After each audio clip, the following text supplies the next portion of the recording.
the ethics violation that occurred, that packet, you know, they say was sent to the DA. Now, was it sent to the DA or were they like CC'd on it? We don't know. So I think, I mean, we can't really do anything. We don't have the legal authority to prosecute anything. That's the DA. The only person who can do it is the DA.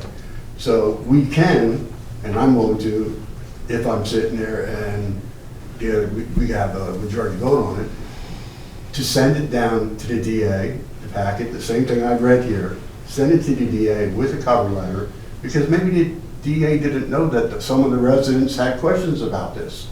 You know, present it to him. If he says no, it's a no, but at least we don't have them on our board anymore. Right. But if they say yes, then we cooperate. The ethics committee or the ethics commission said they would cooperate with anybody who wanted to pursue it.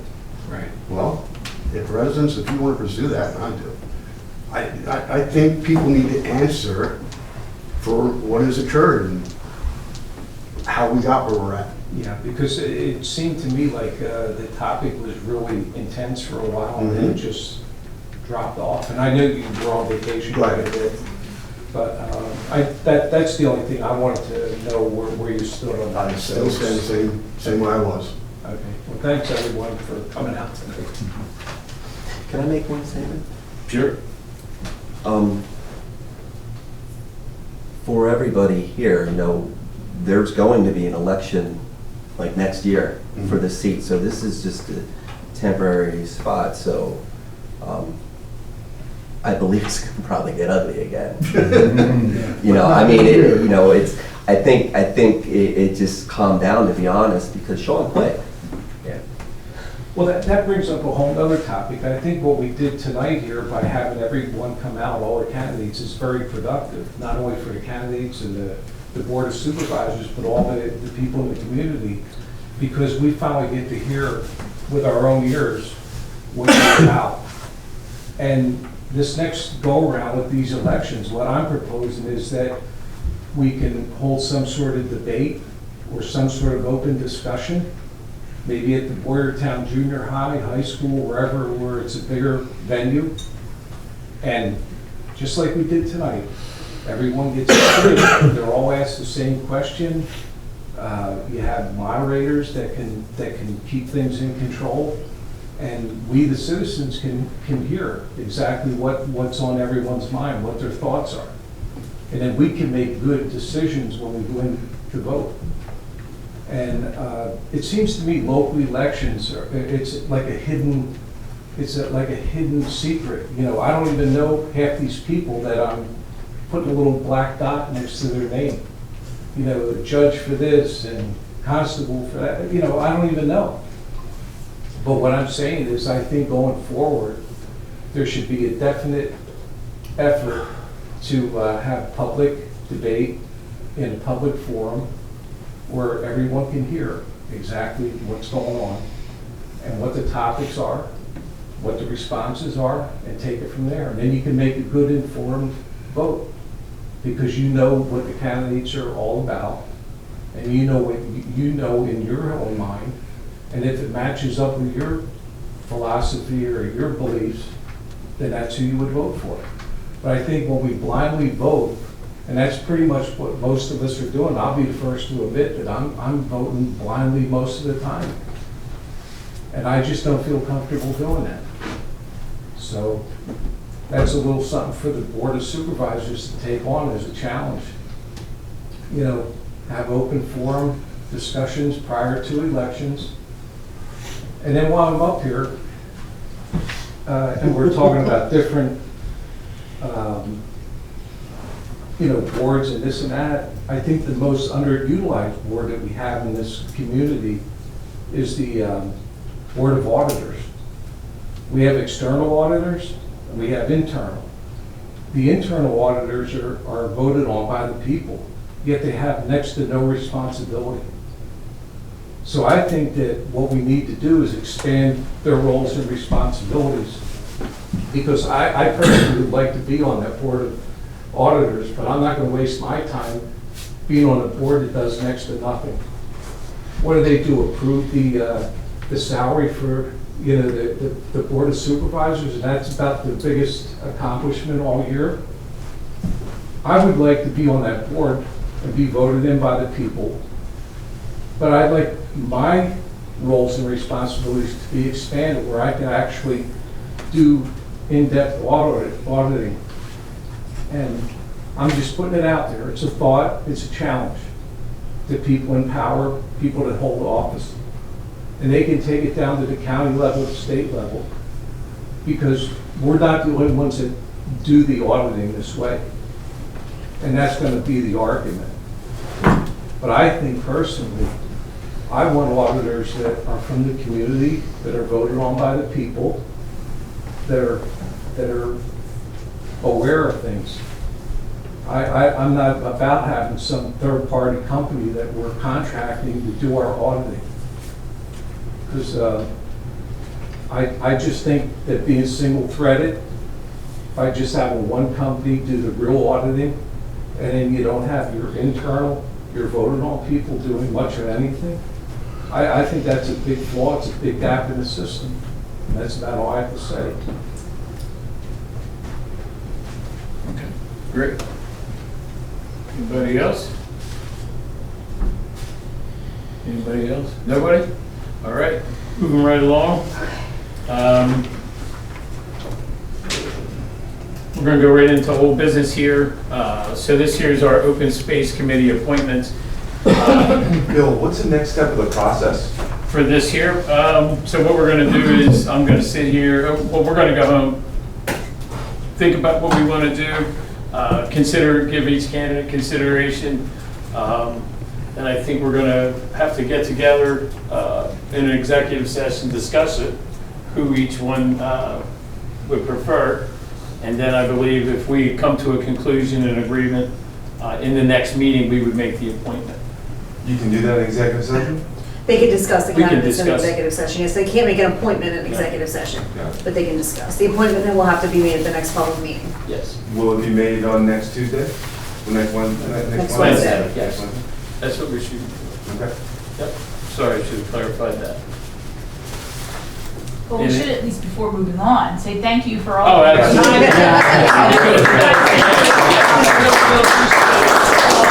time and thoroughness of your answers and taking these questions and, you know, attending at the last minute, giving up a concert and whatever else you might have had to give up to be here. So don't think that doesn't go unnoticed, and to appreciate what you've done to make sure that you were here tonight and available to us.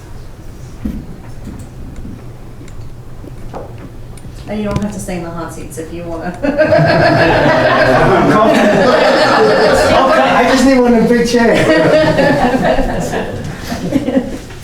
All right, so again, we're going to go to old business here. We have open space committee appointments. And I believe we only had 4 candidates here. Right? So And how many seats are there? 5, so, okay. 5 total, but the one is generally held by a super or the head of that. So since I was working on it, I was going to be the 5th of Okay. that. But Mrs. Gebhard's not here. So did you look over these? Are you Oh, okay yeah. with making these appointments as well? I'm fine Okay. with all of them. So- I so- appreciate that people want to help and participate in open space. Absolutely. So but the one we have is Heidi Gebhard. She had put in for, let me read a little bit about her. I think we have hers in here. She's on top. She's on top. I got Miss Myers on top. Yes. So here she is. Here's Heidi Gebhard. She's a retired individual in our township. She has a BS in human development, PA teaching. She ran a, what is that called, for the kids, that camp, they ran a camp, yeah, down in Worcester. She's a PA master's in naturalist program, and she's a graduate of that. So, yeah, so she writes here, I believe that I live in a beautiful area with lots of opportunities for people to enjoy. being outside as an Upper Frederick Township faces pressures from development, preservation and open space becomes especially important in order to maintain the quality of living here. And again, she was one of the four, so we'll be making the appointment of Ms. Gevard. Why don't you just read about the four? I was gonna do the four and do them in one shot, is Yep, what I was gonna do. And Miss Myers, Susan Myers, she's retired, she's a township resident, 41 years, and she's worked on trails at Yellowstone, and was a volunteer at Perk Valley Watershed as well. So she'll be there. As Mr. Carafa said, you all heard about him. He's been working on this as well. We both were doing this back in 2020, 2021, looking into this. This was something that was big for us and a part of our campaign when we ran together in 21. We did knock on just about every single door in this township, and it was. That's how you guys got elected. But that was a huge thing for everybody. No, was the that's open true, space. but Yeah. I wanted to say, when he was saying, no people just mark the ballot. Yeah. I'm kind of in the same boat, but I spoke to both of you, and you guys went out there and got the votes by speaking to the people, doing the things that is necessary because most people aren't paying attention. I mean, Sure. For Frederick Township, I mean, I got bills to pay, and, so I think you Sure. guys did a great job, and that's why you're sitting in those seats. Sure. And that's, if you want to get into the positions, that's the things you need to do. Yeah. And the fourth person was Miss Bauer, Darby's mother. As he said, she's a lifelong resident here. She's third generation. He's about to be fourth. So right now, she's a nonprofit executive director. She has an MBA and 35 years working in the nonprofit sector, writing grants and things like that. So she'll be a complete asset on this team. Actually, she's always been one of the biggest parts to the team, is what I found. So what I would like to do I have a motion, Lisa, to appoint Heidi Gevard, Kate Bauer, Bill Croft, and Susan Myers? Yes, I make a motion to appoint the four individuals to the Open Space Committee. I second that. All those in favor? Aye. Thank you to you four. Yes. When you see your mother, tell her I said she enjoyed flying the Skyner. And then we had an opening on the planning commission. We've been trying to fill this planning commission since we got here. And we had two people put in for it. Mr. Chrisman and Mr. Jones had put in for it as well. And then after careful consideration, Lisa and I just felt Mr. Chrisman, with all of his experience, he has carpentry experience, construction. He's been here for 39 years. I think you lived in our township. I think we've been married 39. Is that right? Surprised you're 10 of them happily. Yeah, the first 10. She had, I'm yeah. not like I should not say those things. You and me both. Just remember you're being recorded. That's not good. Just I'll meet you here later. So he's a volunteer at St. Luke's Church and things like that. He was a carpenter construction for 30-something years and a road superintendent. So we were going to put Mr. Chrisman in this position to fill the rest of the roles for you and Mr. Marriott on the planning commission. So Ms. Lisa, do I have a motion? First, I want to thank George for Absolutely. applying. Beat me to it again. We do encourage, participation in the township, so even if you can't, by not making the board, at least, if you're still interested, attend the meetings. You never know when an opening could happen or something steps up, so we appreciate all of your contributions.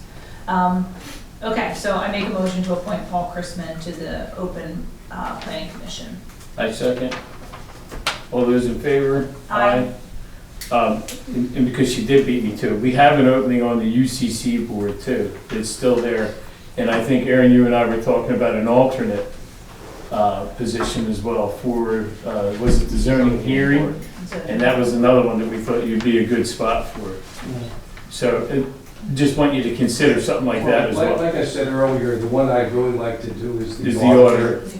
But as it stands, that position, it's, Right, you want to have an expanded role. if you expanded the roles and responsibilities, I'd be all for it. And I think I'd be very good at it, given my background, Absolutely. working in business for almost 50 years.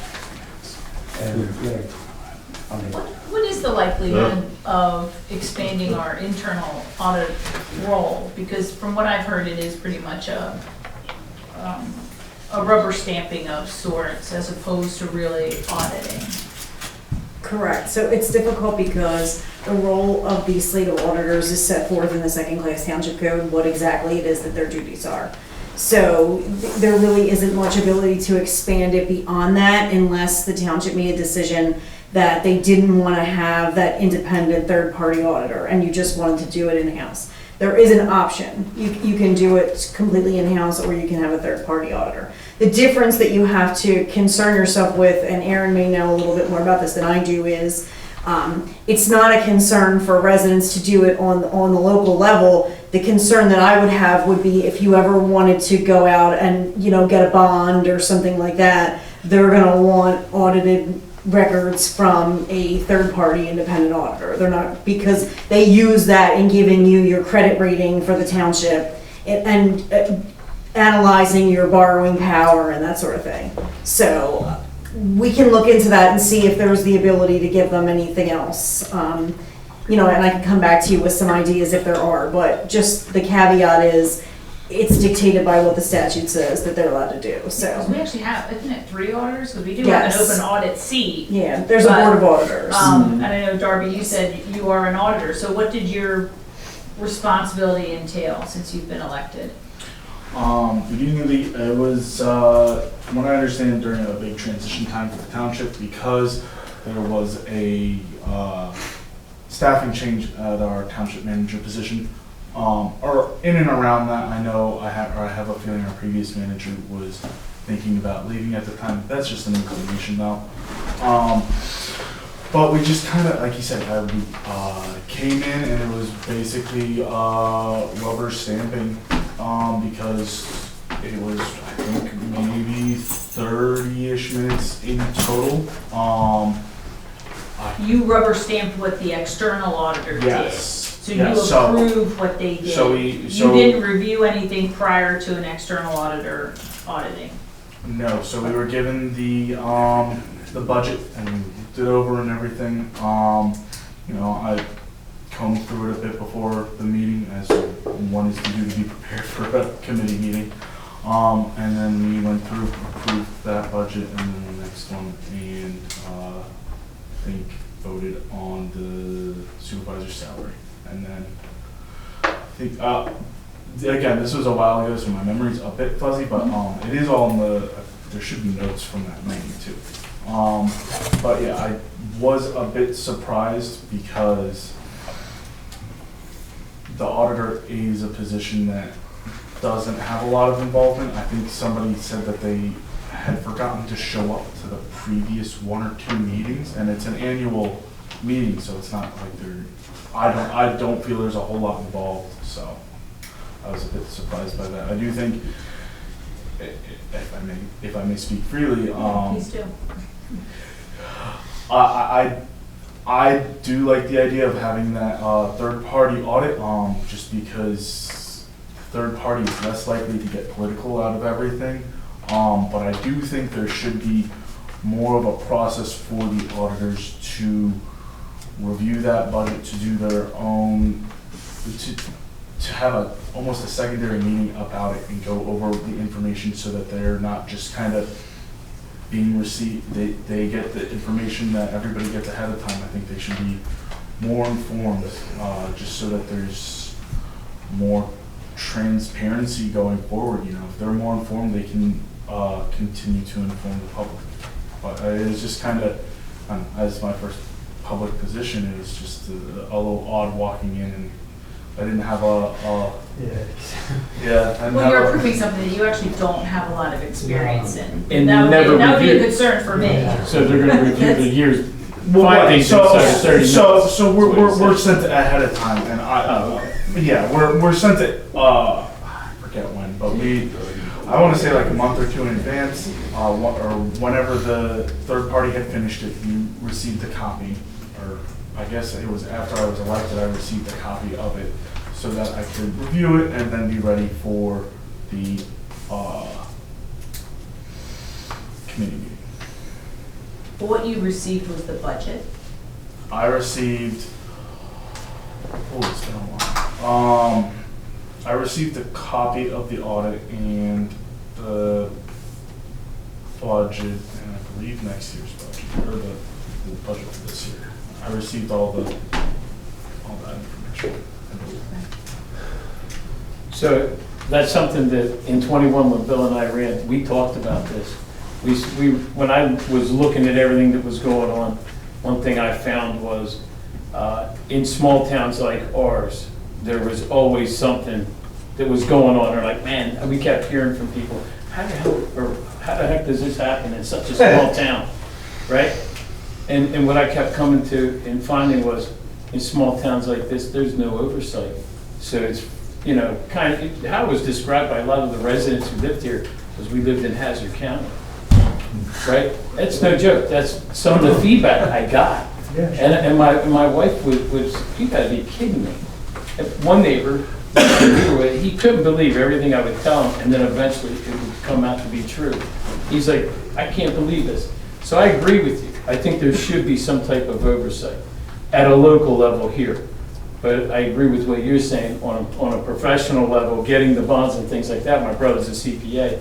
I understand why those firms are being used as well. But I wouldn't mind having you have a little more oversight throughout the year. But I'm not going to tell you I've ever found anything that they failed an audit for. I don't believe this township's ever failed an audit with all this being said. Well, the thing is too, why doesn't this auditing company include our local auditors? They can do that, let us sit in on certain meetings, maybe a biannual meeting or an annual meeting where everything's discussed, and then we can hear it. And we can have little input. But to have people go out and vote, and turn around and have them do next to nothing, that's just crazy. I mean, it's frustrating, it's crazy, and the big word is oversight. Absolutely. Because I can tell you, I would check every line item, backward, forward, upside down, as well as any auditor you're gonna pay. So. I totally agree with you. So we'll look into that, is what I'm going to end this with. I think it's a reasonable request. It's just whether or not. Because that's really the position I think I would be able to do and do effectively. Okay. So I would say let us look at it, Yeah. and the next Absolutely. meeting, we'll come back with information for you on what role the Board of Auditors can play and what, what expansion there can be and what there can be at the local The level. budget's coming up to do the budget. It seems the auditors should actually be involved in the budget process so they understand what the money's actually being spent on, and they're just not looking at it after the fact. It's after it's been assigned or where. Well, and your it's been auditors allocated. are always, because it's an elected position, they're always township residents. So obviously, they're always able to come to meetings and participate in the budget discussions. But we need to look at what their role is, how it's defined, and make sure that we're not gonna be violating any law.